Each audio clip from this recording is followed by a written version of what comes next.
Blood pressure आपने बहुत अच्छे अंदाज में बयान किया। स्पेशली ये जो कॉर्नरी जो डिजीज़ आपने बताया, दिल की जो दूसरी बीमारियां हैं वो किस वजह से होते हैं और किस तरह, उसके बारे में ज़रा तफसील हमें बता दें। हार्ट में हर इंसान में अल्लाह ताला ने 3 खून की शरियानें दी हैं। ये एक डायग्राम यहाँ किताब में बनी हुई है जी जी कि ये एक एओर्टा होता है और एक राइट साइड पर शरियान निकलती है जिसको राइट कोरोनरी आर्टरी कहते हैं। ये लेफ्ट मेन होती है और ये लेफ्ट एंटीरियर डिसेंडिंग और ये लेफ्ट सरकमफ्लेक्स आर्टरी होती है। ठीक। तो हर इंसान में ये 3 खून की शरियानें होती हैं और ये शरियानों में ब्लॉकेज आ जाती है और इस ब्लॉकेज के आने की वजह से हर मरीज़ में मुख्तलिफ़ किस्म के प्रॉब्लम्स होते हैं। हम कहते तो इनको कोरोनरी आर्टरी सिंड्रोम्स हैं, लेकिन इन सिंड्रोम्स की जो क्लिनिकल मैनिफेस्टेशंस होती हैं वो हर मरीज़ में मुख्तलिफ होती है। फॉर एग्ज़ाम्पल, ज़्यादातर जो मरीज़ों में शरियानों की ब्लॉकेज की वजह से तकलीफ़ होती है वो हार्ट अटैक होता है। अच्छा। ज़्यादातर जो मरीज़ हैं वो हार्ट अटैक होता है। हार्ट अटैक के बाद जो हैं उनमें अंजाइना का प्रॉब्लम होता है और होती उनमें भी शरियानों में ब्लॉकेज ही है। हार्ट अटैक में भी शरियान ब्लॉक हो जाती है, अंजाइना के मरीज़ों में भी शरियान ब्लॉक हो जाती है। आगे चल के हम डिटेल में उनको डिस्कस कर रहे हैं। और तीसरे नंबर पर हार्ट फेलियर होता है। हार्ट फेलियर में भी शरियानें बंद हो जाती हैं, ब्लॉक हो जाती हैं। और चौथे नंबर पर हार्ट जो है वो अचानक, हरकत कल्ब जो है वो अचानक बंद होकर दिल बंद हो जाता है, जिसकी वजह से अचानक मौत हो जाती है। खास करके ये जो लेफ़्ट मेन शरियान है जी जी, ये यहाँ से लेफ़्ट मेन जो निकल रही है, अगर इस लेफ़्ट मेन शरियान में ब्लॉकेज आ जाए और इसमें अगर अनजानी सी ज़रब हो के क्लॉट यहाँ पर फंस जाए तो फिर ज़्यादातर मरीज़ों की हरकत कल्ब बंद हो जाती है, जिसको वेंट्रिकुलर टेकिकार्डिया या वेंट्रिकुलर फिब्रिलेशन कहते हैं या कार्डियक अरेस्ट कहते हैं। और उस कार्डियक अरेस्ट को अगर 7 से 10 मिनट के अंदर उसका कुछ इलाज ना किया जाए तो ज़्यादातर मरीज़ जो है वो मौत का शिकार हो जाते हैं। अच्छा। तो वो मरीज़ जो जिनमें लेफ़्ट मेन शरियान में या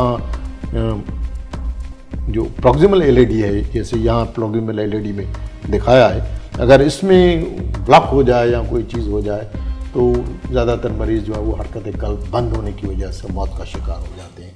तो सडन कार्डियक डेथ और हरकत कल्ब की बंदिश जो है ये भी शरियानों की ब्लॉकेज की वजह से, ज़्यादातर शरियानों की ब्लॉकेज की वजह से होती है। कुछ मरीज़ों में ये होता है कि उनको होती तो ब्लॉकेज है लेकिन उन लोगों को heart failure, cardiomyopathy, ischemic cardiomyopathy, सांस की शिकायत जो है सबसे पहले उनको हार्ट अटैक नहीं होता, उनको अंजाना नहीं होता, उनका हार्ट जो है वो अचानक बंद नहीं होता, लेकिन उनको सांस की शिकायत होती है, तो उसको हम इस्केमिक कार्डियोमायोपैथी या हार्ट फेलियर कहते हैं। कुछ मरीज़ों में ये होता है कि दिल की धड़कन जो है वो तेज़ या इर्रेगुलर हो जाती है, तो कार्डियक एरिथमियाज उनको कहते हैं। तो ये हार्ट की मुख्तलिफ क्लिनिकल मैनिफेस्टेशंस हैं जो शरियानों की ब्लॉकेज की वजह से मरीज़ों में होती हैं।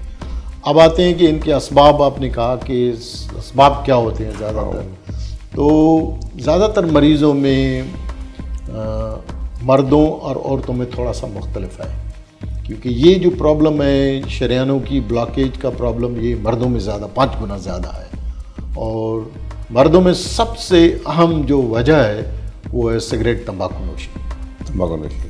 नौजवान में जो है वो 40-45 साल की उम्र में ज़्यादातर मरीज़ों में 80% मरीज़ों में सिगरेट, तंबाकू या क्रिस्टल आइस जो है वो काफ़ी आम हो गई है, जिसकी वजह से जो है शरियानें बंद होकर और हार्ट अटैक हो जाता है मरीज़ों में। इसके अलावा हाई ब्लड प्रेशर है, ख़ास करके 40 साल के बाद वाले जो मरीज़ हैं या औरतों में जो है वो ज़्यादातर ज़्यादातर जो रिस्क फैक्टर्स हैं वो हाई ब्लड प्रेशर और शुगर की बीमारी है। तो शुगर और ब्लड प्रेशर की बीमारी और सिगरेट, पान, तंबाकू, क्रिस्टलाइज, ये मेन रिस्क फैक्टर्स हैं जो एथेरोथ्रोम्बोसिस ऑफ द कोरोनरी आर्टरीज करती हैं और उसकी वजह से हर मरीज़ में उसकी जो प्रेजेंटेशन होती है वो मुख्तलिफ होती है। डॉक्टर साहब, जैसे कॉर्नरी आर्ट डिजीज़ के बारे में बताया कि ये इस वजह से होता है, उसमें पहले जब कोई मरीज़ है स्पेशली आपने कहा कि जैसे अल्कोहल हुआ, सिगरेट हुआ, ये चीज़ें हुई, अगर उसको प्रॉब्लम अब हो गए हैं, बहुत अर्सा इस्तेमाल किया है, फिर अब वो एक अगर जैसे आपने अंजाना की जिक्र किया, ये होने के बाद फिर वो किस तरह ठीक किया जा सकता है उसको? जैसे अंजाना हुआ तो उसका कोई इलाज है उस टाइम? जी, सारी बीमारियों का, जितनी भी अमराज़ क़ल्ब हैं, उन सब का इलाज है। इलाज है। हर मरीज़ में इलाज के तौर तरीके मुख्तलिफ हैं। फॉर एग्ज़ाम्पल, सबसे पहले हम ज़्यादातर मरीज़ों में दवाओं की ज़रूरत पड़ती है, तो दवाओं के ज़रिए इलाज करते हैं, और जहाँ दवाएं काम नहीं करती तो फिर वहाँ एंजियोप्लास्टी या ऑपरेशन की ज़रूरत पड़ती है। तो हर मरीज़ मुख्तलिफ है, और मुख्तलिफ मरीज़ों में मुख्तलिफ इलाज के तौर तरीके जो है वो किया जाते हैं। किस मरीज़ में ऑपरेशन की ज़रूरत पड़ेगी वो उसके डॉक्टर और फिजिशियन पर डिपेंड करता है, या बीमारी पर डिपेंड करता है कि किस किस्म की बीमारी है, तो उसके लिहाज से किस मरीज़ में दवाओं से इलाज किया जाए, किस मरीज़ में एंजियोप्लास्टी की जाए, किस मरीज़ में बाईपास ऑपरेशन की जाए। लेकिन इलाज ज़्यादातर जितने भी ये बीमारियां हैं ये काबिले इलाज हैं, इनका इलाज पॉसिबल है, और इनका इलाज करके इंसान बिल्कुल सेहतमंद तंदुरुस्त होकर भरपूर तरीके से काम काज करके ज़िंदगी गुजार सकता है। ये पहले वाला ज़माना नहीं रहा है अभी।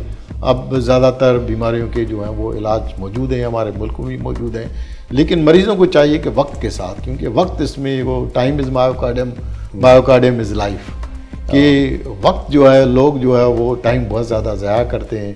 ज़्यादातर लोगों को एक तकलीफ़ होती है तो वो समझती हैं गैस की तकलीफ़ है, कोई भी छोटी मोटी जड़ी बूटियाँ या कोई बबला, पेप्सी, तो वो पीने की वजह से हार्ट डैमेज, एक दफ़ा डैमेज हो जाता है तो फिर थोड़ा सा मुश्किल होता है।